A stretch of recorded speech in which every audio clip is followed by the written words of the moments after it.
Welcome, everyone, to a special episode of Thrive Loud with Lou Diamond, connecting you to the most inspiring and amazing people that are thriving each and every day.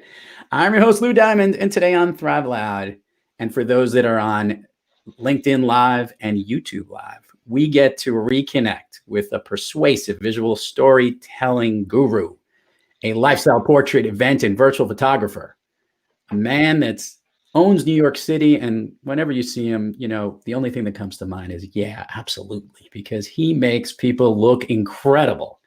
And I'm excited to have him here today. John DeMato, welcome back to Thrive Loud. How are you, my friend? Mr. Diamond, it's a pleasure and honor to grace the screen with you at the same time. So thank you for having me. I am very excited to have you here for a couple of reasons. One, there's an interesting story within a story that happened in this crazy year of COVID, and I want to run that through our listeners to bring people up to speed. But for those who follow yours truly in social media or in any of the events that we've done this year and in previous years, if you've seen an image of me, the odds are that it is this gentleman right here who's actually taken that picture. Captured that image, and anyone that can make me look good, we have to highlight every now and then. So I want to do a little rewind, John, and go back to the beginning of the year, because I actually looked it up. We did an event actually in New York in January. You just captured some shots of me speaking at an event, Right. and then and that's where the year started off. And why don't you share a little bit about where you were leading up to the shutdown and COVID? Well, leading up to March was looking pretty outstanding. I was ready to go abroad to a bunch of different other clients, shooting events, shooting portraits, setting up a collection of people in different parts of the world. And then, then the world happened, and this little bug got around, and then the little bug decided that it wanted to be my friend and spend some time with me personally, and then it kicked my ass for a couple of months, and things weren't looking so great. Got a little dark. Let's share about that. So you actually did contract COVID. Things were shut down. When did you start getting symptoms? When did that happen for you? Towards the end of March, early April. So basically, when we all thought that our lungs were going to disintegrate at the first sight of COVID, that's when I got it. So that's what really made that a much more fun and enjoyable process. Were you stayed in home? Did you go to the hospital? What did you do when you felt the symptoms? No, I didn't go to the hospital at that time in New York City, unless if you were an essential worker. They didn't want to see you unless if you were spitting up pieces of your lung. So I basically stayed home and proceeded to freak out for quite some time. And fortunately, I'm lucky enough to have a lot of really good friends and family who checked in on me all the time, and that definitely helped me get off the ledge. So, John, and I'll go back to this. How long were you symptomatic for, and what was the window of time that you were going through COVID? Like it was 2 weeks, 3 weeks, or maybe even longer? Technically, I'm still symptomatic to a certain extent with respect to my lungs. So we're talking months. The main knocked me on my ass time was probably about 2.5 weeks to actually no, closer to a month. And then it subsided progressively, but shortness of breath and lung issues were still there for months on end. And now to this day, I still have some lung stuff, but much better. So you were home, and maybe this is important. You were alone, right? I mean, for most of the time, obviously, most of us were shut down. But how, were you? It was just yourself in your own place, right? Me and my money tree and my cameras. And that's Right. we pretty much camped out every night and just talked to each other. It was very fun. Which is hard, by the way. Like, I mean, I think about that. There's one part about this thing that changed a lot of things. And look, everything was going pretty berserk, and your world was changing, and a lot of worlds were changing. As a speaker, both of us who speak recognize that there's a lot of challenges, that our worlds were changing. There were no more live events. Yeah, there were not a lot of places for you to go fly and go take pictures of. Then what happened? You made kind of a little bit of a switch in what you do each day. Well, I was presented an opportunity that I didn't know was an opportunity, basically. We met it through the National Speakers Association, the New York City chapter, and in early April, they put on a virtual event, and I was still feeling it at that time, but I wanted to just see some familiar faces because, yeah, there was a lot of loneliness going on in my world. So checked in, was watching it, literally sitting in this chair, but it was more like this, and I'm just like this because I had no energy. And the program started, and my camera is sitting on the floor over here in my office, and I looked over. I'm like, you know what? Let me just pick it up and do something. I really wanted to feel useful. I wanted to feel like I was doing something. I needed the creative outlet, so I just started literally just slumped in the chair, shooting the screen, looked at the camera, back of it, looking at the photos, I realized there was something there, and that one little scenario, I posted about it the next day, tagged everybody that was in the photos, and that basically started a new revenue stream for me. Let's talk about that, because this was fascinating, because I remembered we saw the images, and I'll be honest, I had never actually seen a virtual Zoom meeting, which is what that was, captured the way you did it. So there were two things that were going on. One, you were capturing a live event in a traditional way on camera, but then you actually did something unique in each one of the ways. You were changing the way the screen viewed. You were taking background shots of that. Share with the listeners just even that initial experience, because it was quite interesting to the eye. Well, the long and short of it is, if I just shot this shot straight on every single time, regardless, not changing the screen, and it could be different faces, but that gets boring. So I put on my thinking cap and I treated this whole scenario in the same way that I shoot live events, the same way I shoot brand lifestyle portraits. It's like, how do we make this interesting? You make it interesting by changing the angles, by changing the background, by changing the location, by changing the vantage point at which I'm shooting, high, low, from the side, here, there, and of course, capturing different expressions. Because at the end of the day, regardless of whether your face is on a screen, it's on a stage in front of 1,000 people, or it's sitting at a table, working on a laptop during a lifestyle portrait. The whole point is to capture the expression on your face, because it's the emotion that you're evoking in these photos that captures people's attention, that draws them in, that gives them the opportunity to qualify your personality, get a chance to know who you are. So that's what I did.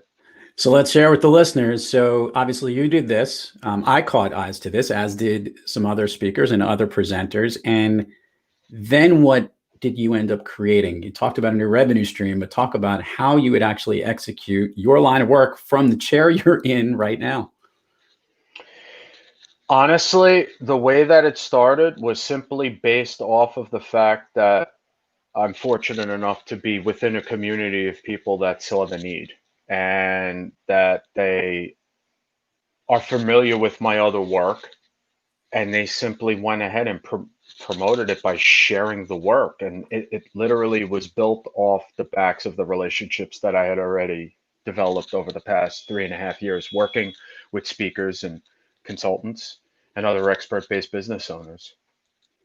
So let's walk through this, because I'll share my experience. I had a few virtual live events exactly like this right now. To anyone that's watching live, or that it's catching this on YouTube afterwards, you can see, an event like this. And many times I was speaking, or maybe there's just one other person on screen. Might have been a webinar, and you started capturing these images, and not only doing it for regular virtual presentations, you did it for more events that were being online. You want to share some of the different things that you actually were getting hired to actually capture? I've seen, I don't know, I've probably done, I think, about 134 of these as of this morning. Wow. And I've shot game shows. Yesterday, I shot someone doing a cooking presentation. That was a first. Yeah. Yeah, she used a regular camera on the laptop plus a secondary camera to show the food cooking. So that was interesting. But I've done that. I've done game shows. You know, award ceremonies. I did a speaker's mother's 96th birthday party virtually. But back more businessy stuff. I've done 5-day summits, 3-day summits, intensives, all kinds of stuff. But it speaks to the larger point here, which is our worlds are this screen, and as a result, the way in which you relate this experience to your audience is through the videos that you put out there to promote it, as well as the photographs, so that they get a true sense of actually what it is that it's going to be like with that experience. Thrive Lab listeners and viewers need to hear this aspect of it. When we had our 500th episode, we did a special episode. It was a live video, just like we did right here.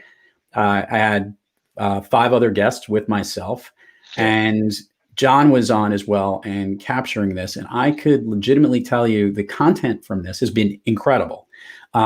Just the capturing each of the images. There's a lot of laughter.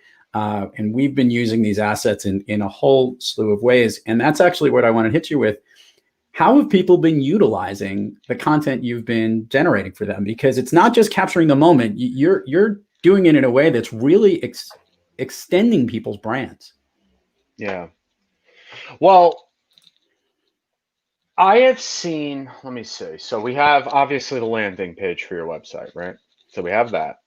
We have social media posts as well, blog thumbnails. People have used the images for sizzle reels to promote their upcoming intensives and summits. People have also used it for their speaker reels. People have also used, which is always fun when I don't know that this is going to happen, but I'll shoot a presenter and I've worked with them before, and then they use the same image from the last time in one of their slides, which is also great. The reality is, these photos can be used everywhere. And one of the things that I have been impressing upon my clients is you don't just need to use virtual photography simply to promote virtual services. Because at the end of the day, photos create an emotional connection regardless. Your expressions, everything I mentioned before about the expression, all of that stuff is relevant and valid for any story that you want to share. And as of right now, this is the primary method for which you are sharing your expertise, your frameworks, your intellectual property. So use these photos in the same manner in which you use live event photos and branded lifestyle portrait photography. No, it's great. And it's really interesting because I'm with you. I hate using the word pivot because that's not what this is. This is just like an add-on to all the things that you're doing. Can't use the P word. Can't use the P word. The question I was going to ask though is, all right, so things are slowly starting to come back to real life. I know you and I live in the New York area, so it's yeah, absolutely, pun intended, a ridiculous time right now here. It's, some spike picking up here as flu season begins. Yeah. But there are some parties, events, things that are happening slowly but surely. Are you seeing a piece of that, or people in the space where you're actually getting away from the screen a little bit and actually getting to the outside world? And unfortunately, not as fast as I'd like, or as much as I'd want. Right. Event stuff, no, I haven't heard anything. In-person portrait sessions, I've done a couple, and interestingly enough, in about 2 or 3 of those sessions, I've incorporated virtual photography into those sessions. So now that's become, So but rather than me just talk to these people wherever they are, I'm in the same space as they are, and I'm directing. I can like yell in the other room to tell them to do something, and set them up and position everything, and then shoot in another room with my laptop, which it's a little weird, but that's kind of what the landscape's looking like. Still mostly virtual, but a sprinkling of the in-person stuff. John, the biggest lesson you learned from the skill that you do, which is photography, as it relates to digital photography and this virtual events, what's the thing that you learned and maybe got better at, or certain things that, taking a picture on screen was one thing, the first thing, and then making it into the craft, because what listeners, we'll put some links if you haven't seen the promo for this episode. This is not your regular everyday, just snap a picture of it. So what were some of maybe the tricks of the trade that you can share with the listeners or anyone who's got a photography buff in them, if you would? Yeah. Well, the first step is always about the person in front of the camera, and the ability to relate to those people, and to, first of all, when you're working with someone on a screen, at the beginning, it was ridiculously weird and complicated. Yeah. So over the first couple, I started to get a vibe for, first of all, the mirroring thing where everything left is right and right is left. So I had to work that out. So I had to work out a whole new way of, yeah, it's yeah. And I also became an interior decorator for people because I've had to fix their backgrounds, because That's so true. and I've also had to put people on parole because they look like they were in the witness protection program with no lighting on their face. Right. So basically, one of the lessons is actually a reignition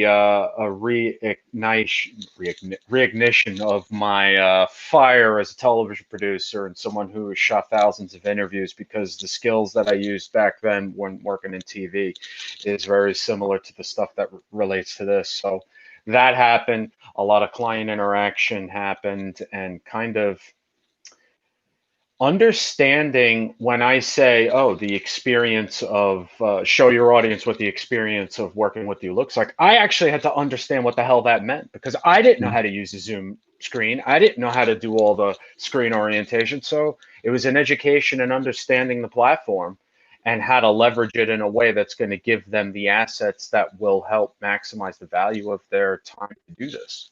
Yeah, it was really cool, actually. And one of the presentations I saw your output from, this was not mine. This was another speaker. You actually captured a view that I didn't even know existed. It incorporated, I think you had changed the dimensions of the speaker speaking and maybe even the content that they had. And, there was like a slider, which I'm very comfortable with now. But at the first time I had seen it, I remembered saying, how did he make them look so small? How did he isolate this? It was actually really fun from the other side of that, someone who does virtual presentations, to see this level of content that you've done, like change the aspect of it. Yeah. Yeah. Well, again, it goes back to the same thing before. The reason why I'm not shooting this is because it's boring. And Right. when you're able to create that variety, but it's not just about creating that visual variety. It's also about capturing things at the right time and when to switch. Right. You're talking about the side-by-side mode. Yep. I didn't know either. The first time I shot side-by-side mode, the speaker set up screen share, and I'm like, this sucks. Look at how small the person is. And then the day that I realized, you could slide this thing over, I got so excited, because it's like, I can make it like this. And then to be able to take the side-by-side mode and then do the flip so that the slide is full screen, and then flip back so you can get then full. It's like that's. And then you could do gallery mode with side-by-side. That was a whole other. So, we could do all kinds of cool stuff, Yeah, you did some really cool things, which I saw, and I'm thinking about this. When you have multiple people on a particular Zoom, you'd focus laser in on one of the many. So there'd be a laser drilled in focus onto one particular someone on screen, and then the other people were a little faded out. It was a very cool way to highlight that person, whether they were smiling, whether they had energy or whatever it was, and in a way that you wouldn't think. It was kind of different, just from that aspect. Yeah, that's something that someone with a camera phone can't do. Right.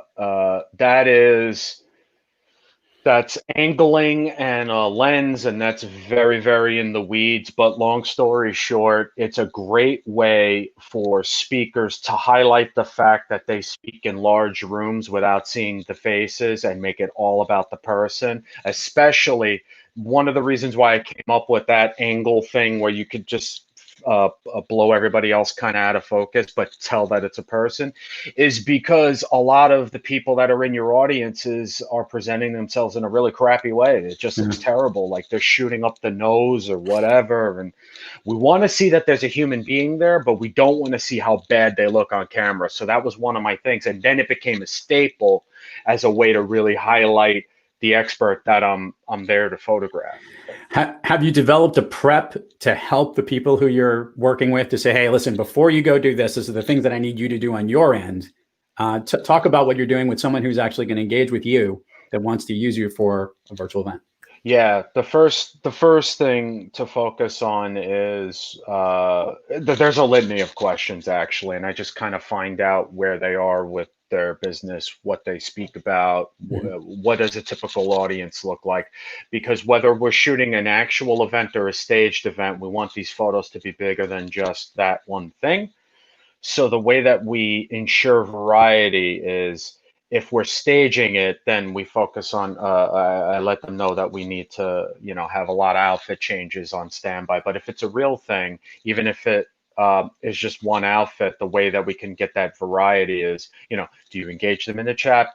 Engage them, ask them to engage in the chat box. Do you have slides? Do you do a whiteboard? Do you have a flip chart? Do you have physical things in the background? Do you stand and sit?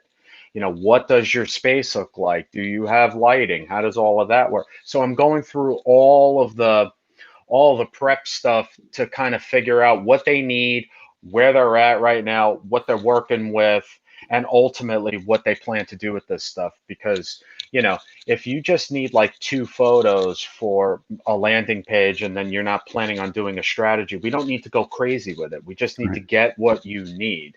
And that's how we sort all that out at the very beginning. In a gazillion years, would you have ever thought this would be an aspect of the business of what you do? I can't believe that I shoot a damn screen in my apartment. It's ridiculous. It's like, I don't know how, and it's funny, during our branded lifestyle portrait shoot, remember that shot that I got when we were behind the thing and there was all those people? I was like, it's kind of interesting. I never really thought about it. And that was really it. And then when I would shoot clients who did Zoom stuff, it was always I'm in the room, I'm shooting you set up, I'm shooting you speaking to the screen, and that's it. Now that it's this, but it makes sense though. It's like one of those, why the hell didn't I think of that already?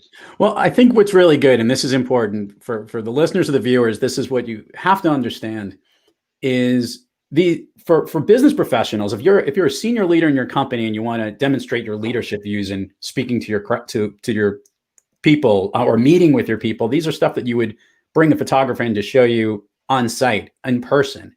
But so much of what we're doing right now is this virtual way that it seems so obvious today, but capturing all of this is essential. Even that stuff you talked about before COVID hit, you were taking pictures of people working behind a screen because that's what we're doing all day long. Yeah. And showing that aspect of that interaction is huge. And it's important. The spirit of connecting.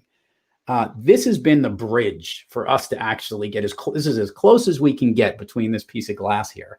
And the fact that you've actually been able to not only capture this moment, but also make it engaging, capture these people with their energy, their smile, during this time, really when people kind of need it. So there's a little bit of a sense of appreciation that others might not know about, that people like you are actually capturing this unique time moment and making it effective for yourself and for others as well. Yeah.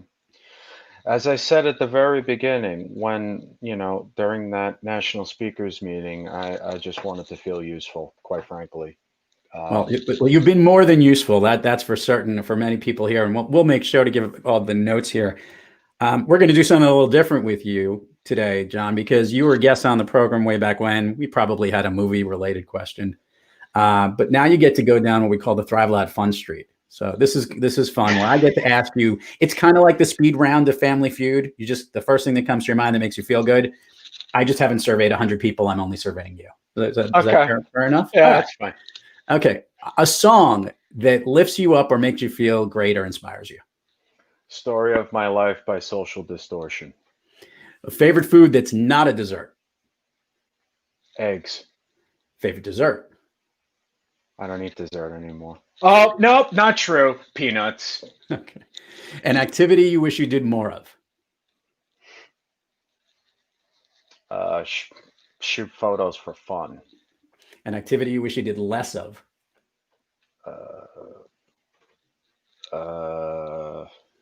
Harassing people on LinkedIn. If you could snap your fingers and go anywhere, where are you? Somewhere by a beautiful sunset with nothing to do but enjoy the moment.